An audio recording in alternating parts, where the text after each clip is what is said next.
जय हिंद दोस्तों। आज हम प्रेमचंद की पूस की रात कहानी पढ़ेंगे। तो दोस्तों, अभी तक चैनल को सब्सक्राइब नहीं किया तो सब्सक्राइब कर लीजिए। चलिए शुरू करते हैं। हल्कू ने आकर स्त्री से कहा, सहना आया है, लाओ, जो रुपये रखे हैं उसे दे दूं, किसी तरह गला तो छूटे। मुन्नी झाड़ू लगा रही थी, पीछे फिरकर बोली, 3 ही तो रुपए हैं, दे दोगे तो कम्बल कहाँ से आवेगा? माघ पूस की रात हार में कैसे कटेगी? उससे कह दो फसल पर दे देंगे, अभी नहीं। हल्कू एक क्षण अशनेशी दिशा में खड़ा रहा। पूस सिर पर आ गया, कम्बल के बिना हार में रात को वह किसी तरह नहीं जा सकता। मगर सहना मानेगा नहीं, गुड़कियाँ जमावेगा, गालियाँ देगा, भला से जाड़ों में मरेंगे, भला तो सिर से टल जाएगी। यह सोचता हुआ वह अपना भारी भरकम डील लिए हुए जो उसके नाम को झूठ सिद्ध करता था स्त्री के समीप आ गया और खुशामद करके बोला, ला दे दे, गला तो छूटे, कम्बल के लिए कोई दूसरा उपाय सोचूंगा। मुन्नी उसके पास से दूर हट गई और आंखें तैरती हुई बोली, कर चुके दूसरा उपाय? जरा सुनो तो, कौन सा उपाय करोगे? कोई खैरात दे देगा कम्बल, न जाने कितनी बाकी है जो किसी तरह चुकने ही नहीं आती। मैं कहती हूँ तुम क्यों नहीं खेती छोड़ देते? मर मर काम करो, उपज हो तो बाकी दे दो। चलो छुट्टी हुई, बाकी चुकाने के लिए तो हमारा जन्म हुआ है। पेट के लिए मजूरी करो, इसी खेती से बाज आए। मैं रुपया न दूंगी। फिर हल्क उदास होकर बोला, तो क्या गाली खाऊं? मुन्नी ने तड़प कर कहा, गाली क्यों देगा? क्या उसका राज है? मगर ये कहने के साथ ही उसकी तनी हुई भौहें ढीली पड़ गई। हल्कू ने उस वाक्य में जो कठोर सत्य था वो मानो एक भीषण जंतु की भांति उसे घूर रहा था। उसने जाकर आले पर से रुपए निकाले और लाकर हल्कू के हाथ पर रख दिए। फिर बोली, तुम छोड़ दो अब की उसे, खेती मजूरी में सुख से एक रोटी तो खाने को मिलेगी, किसी की धौंस तो न रहेगी। अच्छी खेती है, मजूरी करके लाओ, वह भी उसी में झोंक दो, उस पर धौंस। हल्कू ने रुपए लिए और इस तरह बाहर चला गया मानो अपना हृदय निकाल कर देने जा रहा हो। उसने मजूरी से एक एक पैसा काट कर 3 रुपए कम्बल के लिए जमा किए थे। वह आज निकले जा रहे थे। एक एक पग के साथ उसका मस्तक अपनी दीनता के भार से दबा जा रहा था। पूस की अंधेरी रात, आकाश पर तारे भी ठिठुरते हुए मालूम होते थे। हल्को अपने खेत के किनारे ऊख के पत्तों की एक छतरी के नीचे बांस के खटोले पर अपने पुरानी गाढ़े की चादर ओढ़े कांप रहा था। खाट के नीचे उसका संगी कुत्ता जबरा पेट में मुंह डाले सर्दी से कूं कूं कर रहा था। 2 में से एक को नींद भी नहीं आ रही थी, अर्थात जो कि प्रेमचंद और हल्को और उसका जो कि कुत्ता था, दोनों खेत पर रखवाली करने गए थे। हल्को ने घुटनियों को गर्दन में चिपकाते हुए कहा, क्यों जबरा, जाड़ा लगता है? कहता तो था घर में पुआल पर लेट रहा है, तो यहाँ क्या लेने आए थे? अब खाओ ठंड। मैं क्या करूं? जानते थे मैं यहाँ हलवा पूरी खाने आ रहा हूँ। दौड़ी आगे चली आई। अब रो नानी के नाम को। जबरा ने पड़े दुम हिलाई और अपनी कूकू को दीर्घ बनाता हुआ एक बार जमाई लेकर चुप हो गया। उसकी स्वान बुद्धि ने शायद ताड़ दिया। स्वामी को मेरी कूकू से नींद नहीं आ रही है। हल्को ने हाथ निकालकर जबरा की ठंडी पीठ सहलाते हुए कहा, कल से मत आना मेरे साथ, नहीं तो ठंडे हो जाओगे। यह रांड पछुआ न जाने कहाँ से बर्फ लिए आ रही है। उठूँ फिर एक चिलम भरूं, किसी तरह रात को कटे। 8 चिलम तो पी चुका। ये खेती का मजा है। और एक एक भगवान ऐसे पड़े हैं जिनके पास जाड़ा जाए तो गर्मी से घबरा कर भागे। मोटे मोटे गद्दे, लिहाफ, कम्बल, मजाल है जाड़ी का गुजर हो जाए। तकदीर की खूबी, मजूरी हम करें, मजा दूसरे लूटे। हल्कू उठा, गड्ढे में से जरा सी आग निकालकर चिलम भरी। जबरा भी उठ बैठा। हल्कू ने चिलम पीते हुए कहा, पिएगा चिलम? जाड़ा तो क्या जाता है, जरा मन बदल जाता है। जबरा ने उसके मुंह की ओर प्रेम से छलकती हुई आंखों से देखा। हल्कू, आज और जाड़ा खा ले, कल से मैं यहाँ पुआल बिछा दूंगा, उसे में घुस कर बैठना, तब जाड़ा न लगेगा। जबरा ने अपने पंजे उसी घुटनियों पर रख दिए और उसके मुंह के पास अपना मुंह ले गया। हल्को को उसकी गर्म सांस से लगी। चिलम पीकर हल्को फिर लेटा और निश्चय करके लेटा कि चाहे कुछ हो अब की सो जाऊंगा। पर एक ही क्षण में उसके हृदय में कंपन होने लगी। कभी इस करवट लेटता, कभी उस करवट पर। जाड़ा किसी पिशाच की भांति उसकी छाती को दबाए हुए था। जब किसी तरह न रहा गया तो उसने जबरा को धीरे से उठाया और उसके सिर को थपथपाकर उससे अपनी गोद में सुला लिया। कुत्ते की देह से जाने कैसी दुर्गंध आ रही थी, पर वह उसे अपने गोद में चिपकाए हुए ऐसे सुख का अनुभव कर रहा था तो इधर महीनों से उसे न मिला था। जबरा शायद यह समझ रहा था कि स्वर्ग यही है, और हल्कू की पवित्र आत्मा में तो उस कुत्ते के प्रति घृणा की गंध तक न थी। अपने किसी अभिन्न मित्र या भाई को भी वह इतनी तत्परता से गले लगाता, वह अपनी दीनता से आहत न था जिसने आज उसे इस दशा को पहुंचा दिया। नहीं, इस अनोखी मैत्री ने जैसे उसकी आत्मा के सब द्वार खोल दिए थे और उनका एक एक अणु प्रकाश से चमक रहा था। सहसा जबरा ने किसी जानवर की आहट पाई।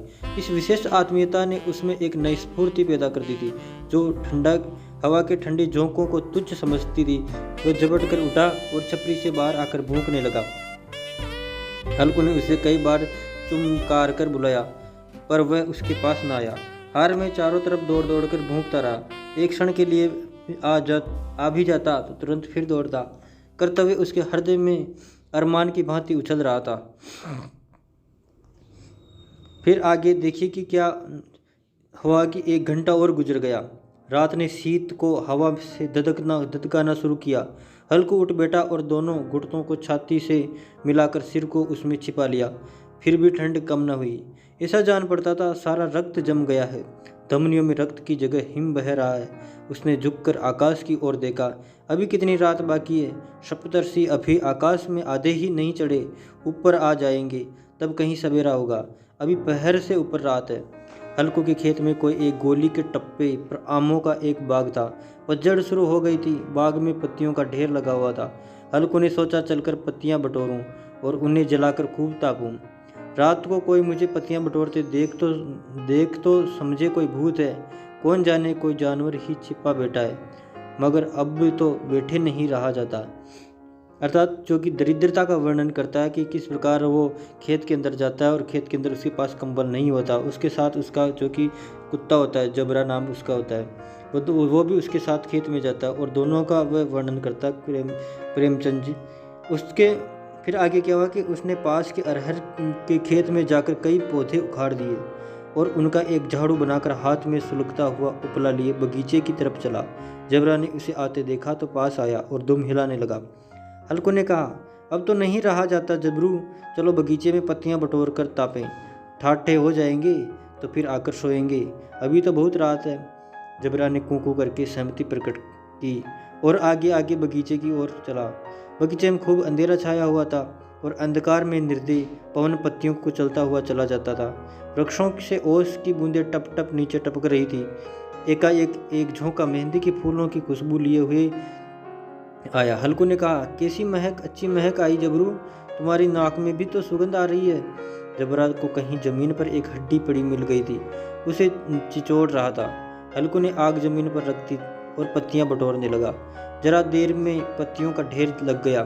हाथ ठुठुरे जा रहे थे, नंगे पांव गले जाते थे और वह पत्तियों का पहाड़ खड़ा कर रहा था। इसी अलाव में वह ठंड को जलाकर भस्म कर देगा। थोड़ी देर में अलाव जल उठा।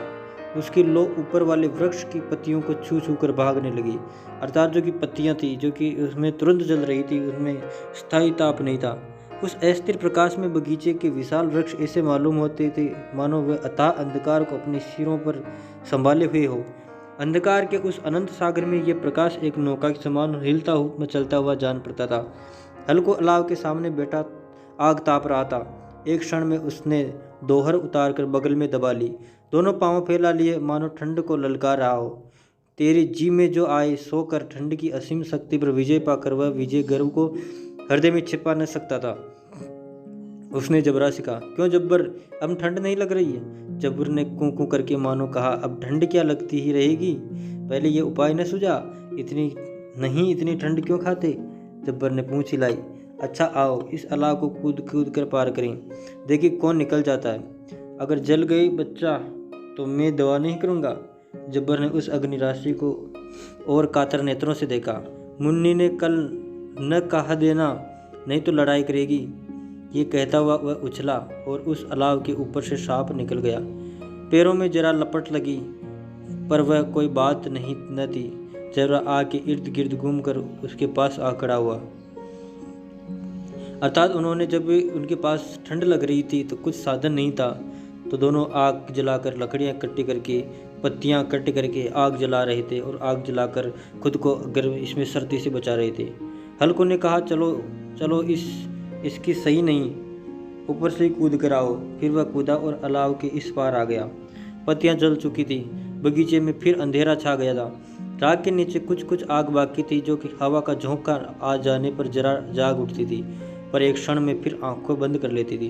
हल्कू ने फिर चादर ओढ़ ली और गर्म राख के पास बैठा हुआ एक गीत गुनगुनाने लगा।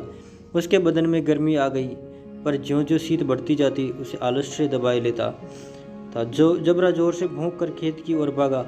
हल्कू का ऐसा मालूम हुआ कि जानवरों का एक झुंड खेत में आया है। शायद नीलगायों का झुंड था।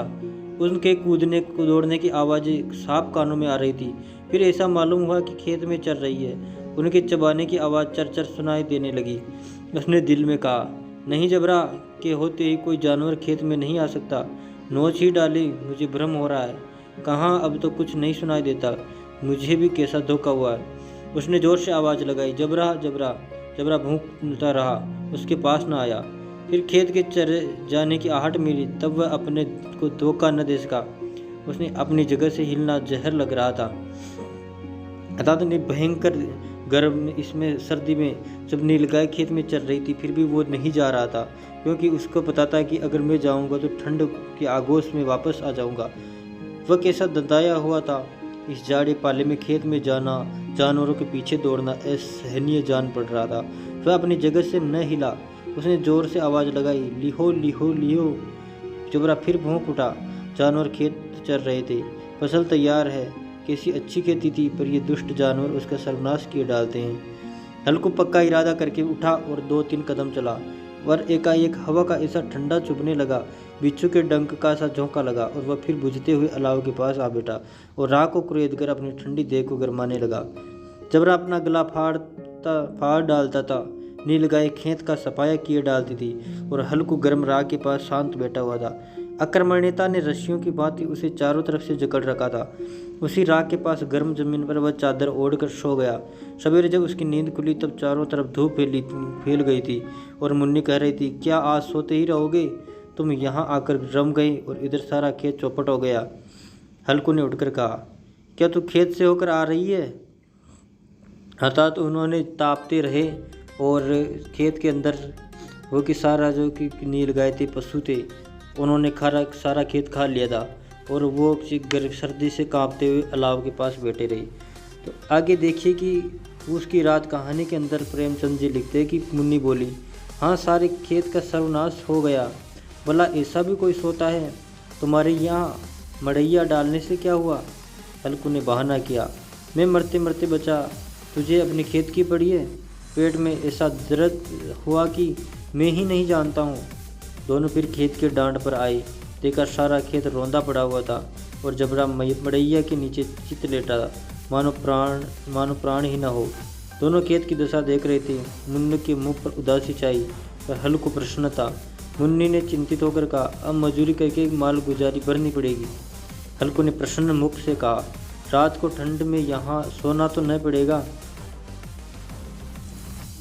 अर्थात उन्होंने कहा कि चाहे कुछ भी हो जाए, लेकिन जब ये फसल नहीं रहेगी तो प्रश्न हुआ, चलो फसल की रुकाली करने के लिए, रखवाली करने के लिए यहाँ पर सोना तो नहीं पड़ेगा और इससे तो आराम मिलेगा।